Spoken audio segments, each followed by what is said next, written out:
तम्बाकू, हुक्का, बीड़ी, ये इस बॉडी के लिए हानिकारक है। और तकरीबन समाज, किसी भी समाज में देख लो, सब पीने लगे। हुक्का, बीड़ी, तम्बाकू, शराब, मांस खाना, भुक्की पीना। ये क्यों पिलाता? ये पिलाता मन रूप में। ये काल सबके अंदर एक एलिमेंट रूप में रहता है, इसने छोड़ रखा एलिमेंट। जैसे परमात्मा का एलिमेंट तो आत्मा है और काल का एलिमेंट ये मन है, तो इसने सारी को बद्ध करवाणी जीवते। किस लिए? कि जितने ये बकवाद खावेगा पीवेगा उतना ही इसकी बॉडी में उसका अंश लिप्त होगा सूक्ष्म शरीर में। तो उसके बाद फिर वो जो का तो ऊपर जाकर जब उसको भूना जाता है, जिसने घना हुक्का पी रखा है, घनी शराब पी रखी है, वो देर तक वहां भूना जाता है कि उसमें अच्छा माल होता है इस काल का। तो वहां सबको इसलिए डाला जाता है कि जो सारे जीवन में इसने जो खाया पिया, कुछ तो बॉडी शरीर सुख सुथुल शरीर इससे ठीक रहा, शेष उसके अंदर जम जाता है और वो इतने गर्मी के बिना छूटता नहीं।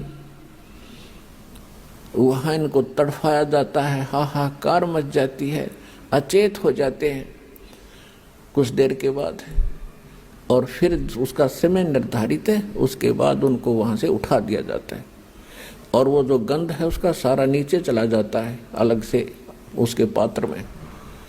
और ये प्राणी अपने आकर के फिर धर्मराज के दरबार में आते हैं,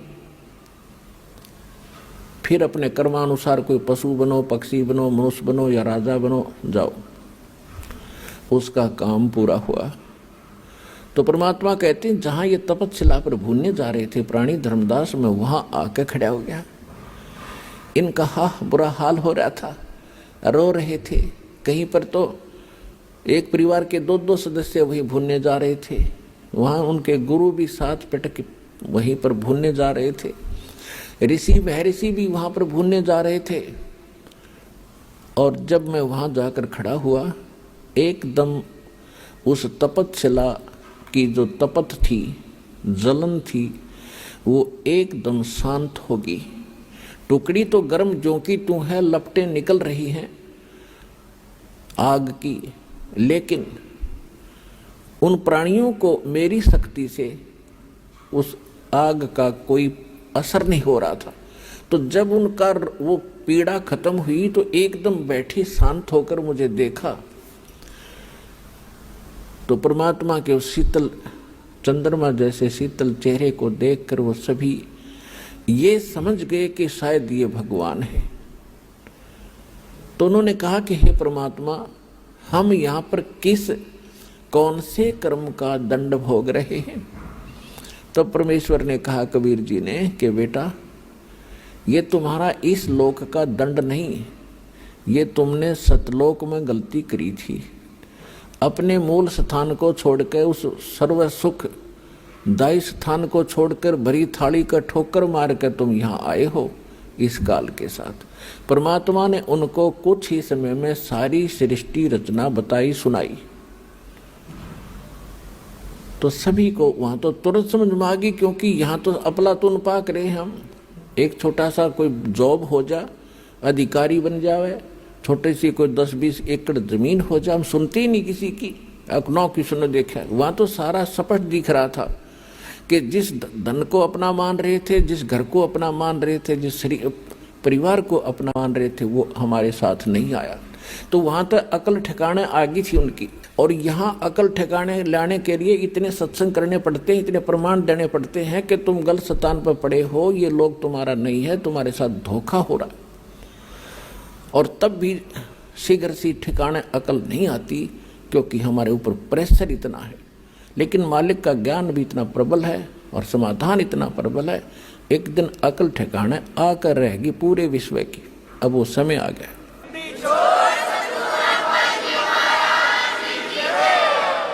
तो सभी ने करबद्ध होकर कहा, परमात्मा हमें छुड़वा लो इस गंदे लोक से। तब परमेश्वर ने कहा कि अभी ऐसे नहीं होगा। जिस समय आपको पृथ्वी लोक पर मानव शरीर प्राप्त हो स्त्री या पुरुष का, और वहां मेरा कोई भूला भटका कोई संत तुझे मिल जा, इस मेरे इस ज्ञान को बताने वाला जो मैं तुम्हें बता रहा हूं, ये याद रखना।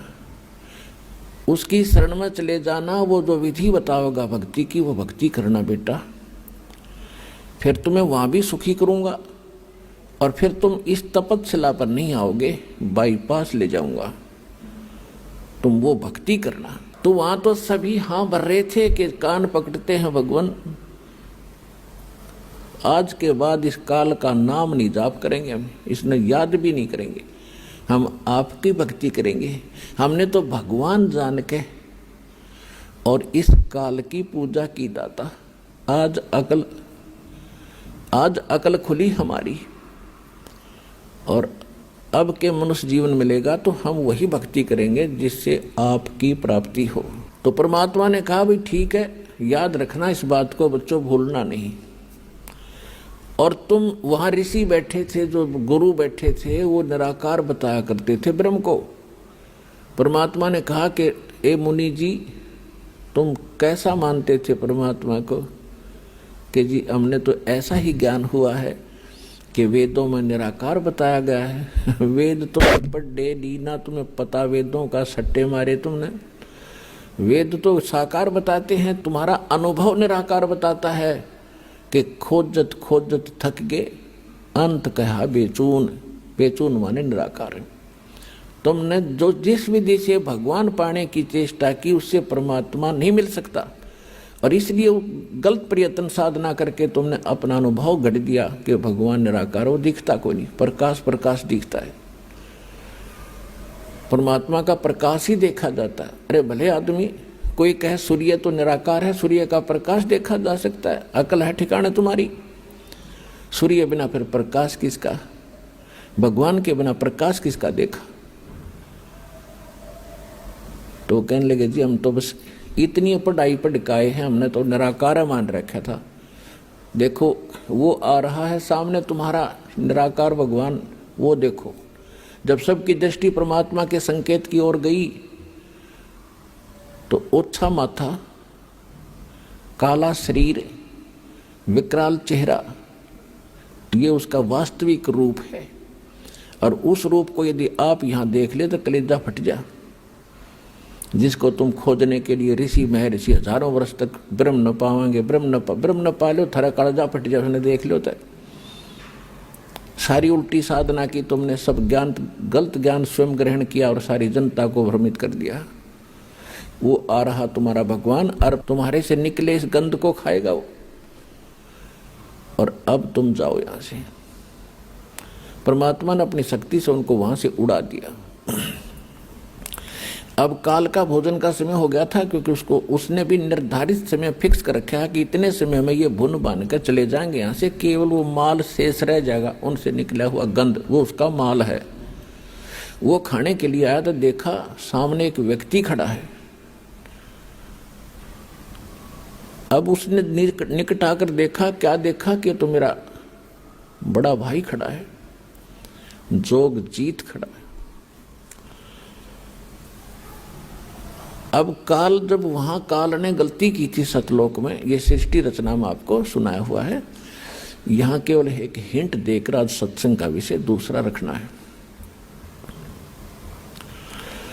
तो वहां सतलोक से जब इसको निकाला था 21 ब्रह्मांड समेत, तो परमात्मा इसी रूप में गए थे, जोगजीत रूप में। तो जब जोगजीत रूप में उसने देखा कि ये परमात्मा के निकट मेरा भाई है, उनके साथ रहता है ज्यादा, और उसका संदेश वही लेकर आता है, कोई आज्ञा क्या है ये पूछता हूं पहले इससे। तो उस ज्योत निरंजन काल ने जोगजीत से कहा कि जोगजीत तू यहां क्यों आया? अब कोई पिता का आदेश है तो मुझे बता, और तूने मुझे वहां से मार कर निकाला था, तू मेरे लोक में क्यों आया? तू आ कैसे गया? अब मैं तुझे पहले तो आदेश बता दे क्या है परम पिता का, फिर तुझे मैं मारूंगा, कुटूंगा। तब परमात्मा बता रहे हैं धर्मदास जी को, मैंने इससे बताया कि सुन ले आदेश परमपिता का। ये आत्मा परमात्मा की है और ये तेरे साथ आ भी गई थी तो ऐसा जुल्म नहीं करना था तूने। अन्यायी, कोई गधा बना दिया, कोई गधी बना दी, कोई सूर बना दिया, कोई सूरी बना दी, कोई कुत्ते गधे की योनि भोग रहा है, कोई कष्ट से पीड़ित है, किसी को कैंसर है, किसी को टीबी है, किसी का हाहाकार मच रहा है, किसी की टांग कट गई, किसी का हाथ कट गया। ये जुल्म कर रखा तूने। तेरे रहम नाम की चीज नहीं है। परमात्मा दुखी हुए इस बात से। तो वो कहता है कि मैं तो सत्य का राज करता हूं, जो जैसा कर्म करता है उसका वैसा ही फल देता हूं। भगवान का आदेश है मेरे को कि सत्य का राज करना, किसी अन्याय ना करना। परमात्मा बोले कि मुझे मालूम है तू जैसा सत्य का राज करता है। ये मन रूप में तू खुद विद्वान है, सारे उल्टे काम कराता है आत्मा से, और जब आत्मा सजा भोगती है तू भाग जाता है। कबीर साहब कहते मन के मते ना चालिए, मन है पक्का दूत, ले डूबे दरिया में फिर जावे हाथ से छूट।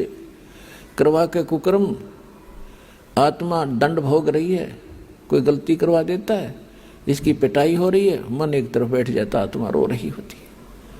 गधा बनवा के छोड़ देता है उल्टे काम करवा के। अब किसी को कहे भक्ति कर ले, मन कहेगा ना आजा ताश खेल लाएंगे, छोड़ के इधर भक्ति में है। कोई कहे भाई भगवान का नाम, चलो सत्संग में ना टाइम नहीं है, और वहाँ बिछा के गली में बैठ जाएंगे ताश खेलन सारे दिन। इबका मार आन दे, इबका देखूंगा, सारा दिन धक्के खा के बकवास करे। तो ये मन करवाता है।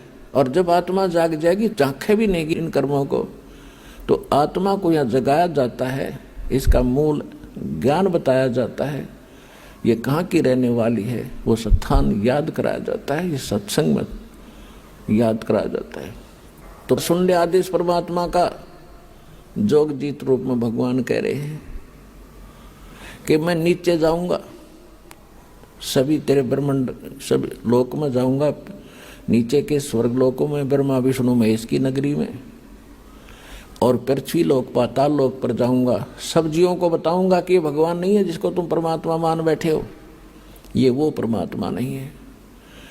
और वो ज्ञान बताऊंगा, उस भगवान के चिन्ह बताऊंगा जिसका तूने नामो निशान मिटा दिया। मैं इसलिए आया हूं।